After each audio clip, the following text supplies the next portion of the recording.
friend, Josh Mahan. Josh, thanks for coming to the podcast, man. I appreciate it. One of the things I wanted to just point out, like whenever I told you I was nervous, like with cross country racing, the biggest thing is the start. Because you pull up that starting line, and back then, like now they race the morning and afternoon. They got the classes separated. Back when I started, everybody raced at the same time. Morning or afternoon? Well, it was morning, but like you go out there in a beginner class, and the pro class, they're up at the front of the pack. Everybody gets in lines, right? Depending on what your class is. So when you go up to your line, back then, I mean, I raced classes where there were 100 bikes, right. in your line. Well, you start with your engine turned off, and when they drop that flag, you start your bike and then you go.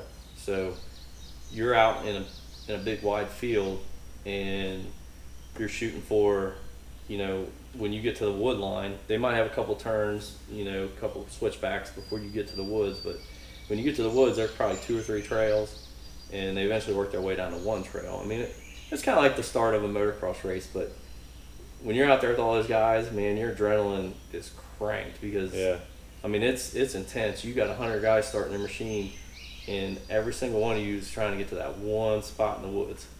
And people run quads over and run each other over. And so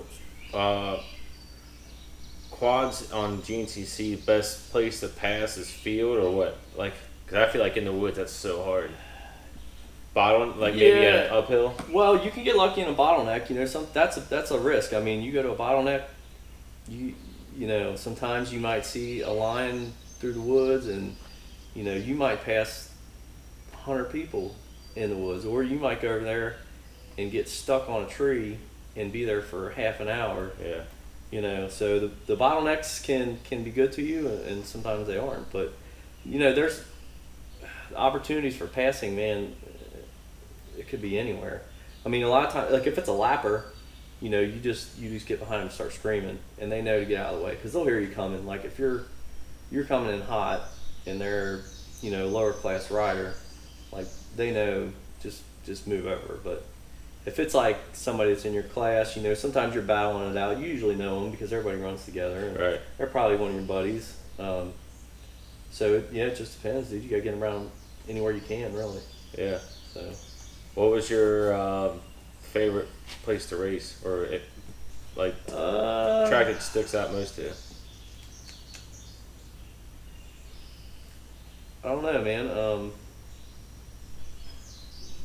Ironman is always a good one. Lots of people love that one. Yeah.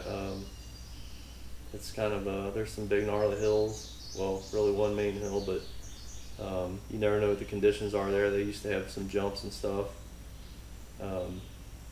So that was kind of like that's the last race of the season. So you may get there and you might be battling out for points or something like that.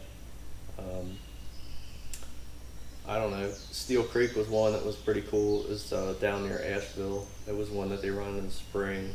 I used to like it too, just because kind of the spring's hitting and like the weather's finally starting to break, and you're not you're eager to ride. Yeah, and it's down south, so you're leaving Kentucky and going down there, and you can get some decent weather and stuff. So that was one of them that I kind of liked too. But they were all over the place. I mean, IXCR is another series I haven't really mentioned, but I used to run a lot of them. It's Indiana cross country racing, so those are all over Indiana. They run them a lot at the Badlands, it's over like on the western side of Indiana towards Illinois, and it's kind of like a big gravel pit, so it's pretty cool. It's a little bit different terrain, but I don't know, man. I mean, they're all over. You just go where the race is, especially if you're running for points. If you're not running for points, it's easy. You just kind of do what you want to do. But when you get in there and you're running for points, then it gets serious. I've been to a few GNCCs, man. I've seen guys puking at the front line. I'll be like on the other ridge and they're ready. They're just nerves, I guess. Man, it's fun to watch. Start, man. That start is it's intense. I mean, after you do it for a while, you kind of start to get used to it. But like they play the national anthem right before they they always play a national anthem, and like to this day, dude, if I'm at the Reds game, if I'm at church, if I hear a national anthem, I got goosebumps on my arm. Like I'm almost getting them just talking about it, and it just takes me back to that starting line because you knew when you heard that it's getting ready to get real. Like you better be ready. You probably loved it when there was one in Sparta because it was like home. Yeah, yeah. Because I mean, there's a good bit of travel involved in it. You know, when that was down there, and they actually ended up canceling that one, or I don't know, whatever. They picked a new location. A lot of them do that over time. You know, they pick different places. They don't always run at the same place. So they haven't had that one for a long time. Right. But yeah, I mean, it was a good one. It was a tough track too. There was like a lot of kind of off camber valleys and hills and stuff to where like you're kind of sideways, just fighting your handlebars, and like you really can't go fast because you're up and down and stuff like that. So, different parts of the country and different places would have like, different geological or just different challenges. Like you go down south, you got a lot of like red sand, and it's a lot of mud and stuff. You go up Michigan, Pennsylvania, anywhere up there, you got lots of big rocks, and those will just destroy your machine, So you'd have to have, you always have to have good skid plates, but